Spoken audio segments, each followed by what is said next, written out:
Se trata del asambleísta John Vinuesa, también por la provincia de Chimborazo. Mi esposa me pidió que trate de explicar las cosas de tal manera que entienda mi hijo Pablito, así es que voy a tratar de hacerlo de esa manera. Buenos días. La asamblea es básicamente el equilibrio al ejecutivo. Sin la asamblea, el ejecutivo presenta lo que considere y sería aprobado. Y ahí está el principio de que exista este poder. El día de hoy hay dos temas que son importantes y tienen que ver con lo mismo, la censura. Hay gente que no está siendo escuchada y que está muriendo en el fondo de las celdas, de esa gente que usa buzo y gorra, en donde le queman, allá al fondo, en la oscuridad de las cárceles. Hay gente que no está siendo escuchada, familias donde está la persona que lava el carro, que en Bermuda, que no se le escucha porque el gobierno, y no solo sino en general el Estado ecuatoriano, escucha al terno y corbata del Fondo Monetario Internacional. Y esta ley es eso, una escucha al Fondo Monetario Internacional. ¿Por qué? Porque necesita recursos y el fondo le está prestando esos recursos. Entonces, esta es una ley tributaria que de alguna manera lo que hace es cumplir, o no de alguna manera, sino totalmente, lo que hace es cumplir lo que este Fondo Monetario le ha pedido. ¿Qué le ha pedido? Le ha pedido una contribución al patrimonio. No suena mal que sea una contribución al patrimonio desde el $1.000.000, las personas naturales, 5 millones las otras personas. Pero ¿dónde está el problema de esto? El problema está en el detalle es donde se esconde el diablo. Y esta ley, que yo no sé por qué pasó del CAL, visto que tiene demasiados temas, más de 22 temas diferentes, algunos que tienen que ver con lo recaudatorio y otros que no permite que se analice en detalle en esta misma sesión. En mi intervención será muy difícil que pueda hablar de cada uno de esos detalles. ¿Qué más tiene? Tiene impuesto a la renta, tiene un tema del RICE, del RIMPE, del IVA, del ICE, elimina exenciones, elimina deducciones. Todo eso dentro de lo tributario. Pero a más de eso tiene otros temas que yo no sé para qué están. Tema, por ejemplo, de hidrocarburos, que finalmente logró que salga de la comisión, que salga de la ley. Tiene el tema de telecomunicaciones, sistema de calidad, código de la producción e inversiones. Ojo, señores asambleístas, al capítulo de las buenas prácticas. Ojo a ese capítulo.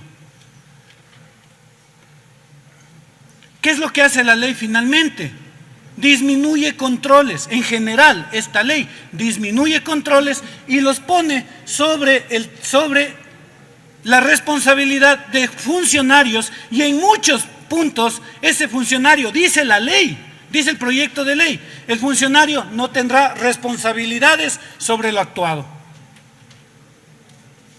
El gran problema es una ley absolutamente compleja, absolutamente compleja. ¿Qué tiene de bueno? Y en esa complejidad es donde entran ciertas trampitas. ¿Qué tiene de bueno la ley? La ley tiene una normativa que actualiza cierta normativa, busca solucionar un aparente déficit fiscal, presenta soluciones alternativas a conflictos tributarios. Lo malo es que no pone límites, es un viva la fiesta. Pongamos un ejemplo. Transacciones tributarias, transacciones con el SRI.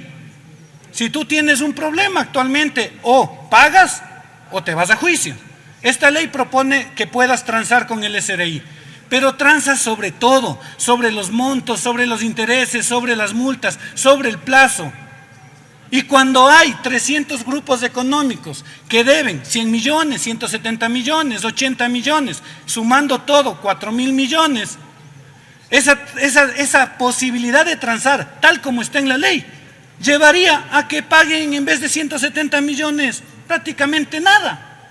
Y encima más, en las transitorias, vemos que luego le dan 2 años más de plazo para que puedan pagar. No estructura un modelo productivo. En unos casos apoya importación, en otros casos apoya de alguna manera la producción nacional, pero muy poquito. No genera, no define los ODS. Ustedes saben, señores asambleístas, no define ODS, los menciona, dice, se hará algo con los ODS, pero ni siquiera define cómo ni cuándo. no integra los territorios en un plan, no integra de ninguna manera, tanto así que el tema de Galápagos ni siquiera se le escucha a la gente de Galápagos, lo cual ya es ilegal.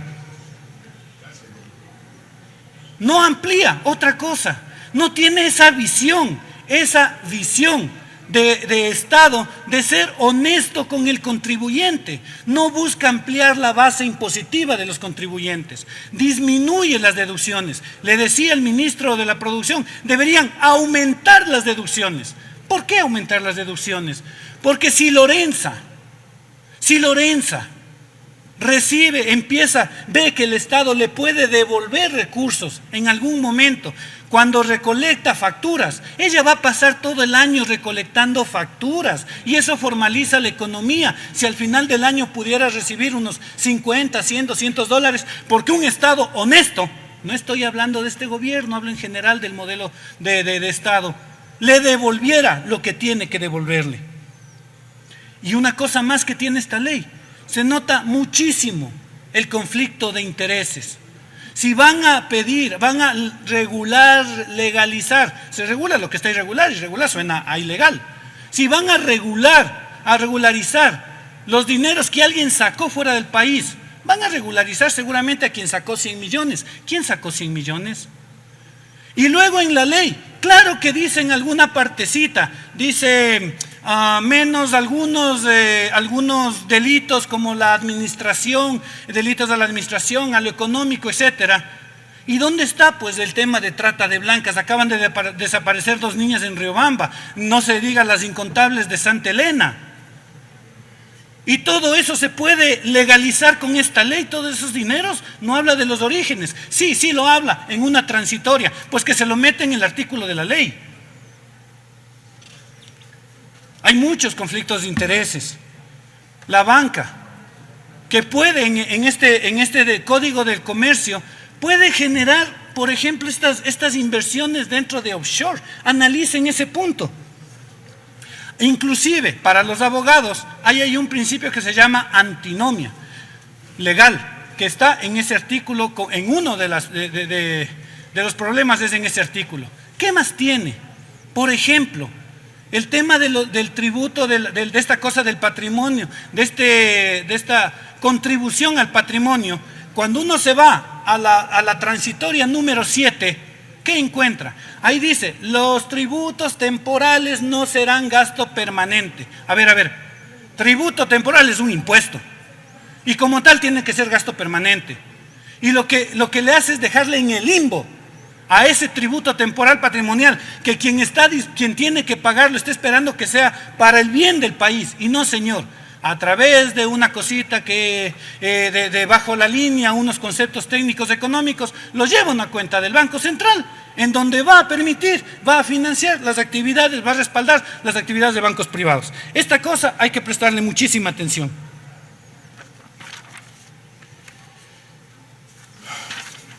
Luego vienen otros temas, o sea, el tema del ICE, que no, realmente no está enfocado, y no quiero irme en detalle porque ya no tengo tiempo, pero el tema del ICE, que o ayuda, apoya a la energía sustentable o la elimina, apoya a los focos incandescentes, les pone un impuesto, sin embargo quita impuestos a los calefones, a los focos incandescentes y quita impuestos a los calefones de gas.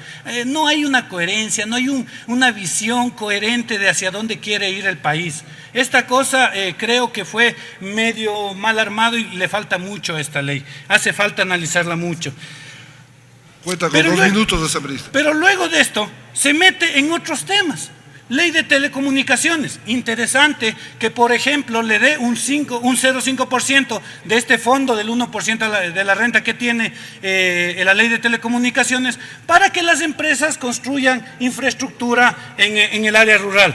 Pero la ley no dice quién la administra, cómo, cuándo, cuál recibe la obra, quién la construye, a qué costo. No hay claridad en el destino de esas infraestructuras, ninguna claridad. Y luego, finalmente, lo que hay que señalar, porque hay que decir el por qué.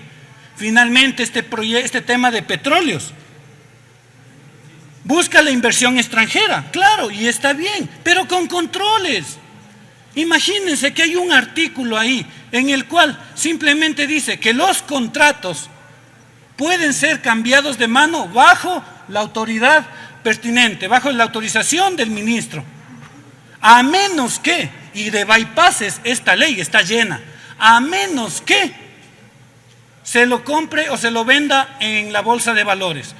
Por lo tanto, en la bolsa de valores, alguien que no tiene la más mínima experiencia en el tema petrolero puede comprarse el contrato y manejarlo, lo cual es muy peligroso cuando estamos hablando de un recurso que daña mucho al ambiente en su explotación y que además ya nos queda bastante poco a nosotros como país.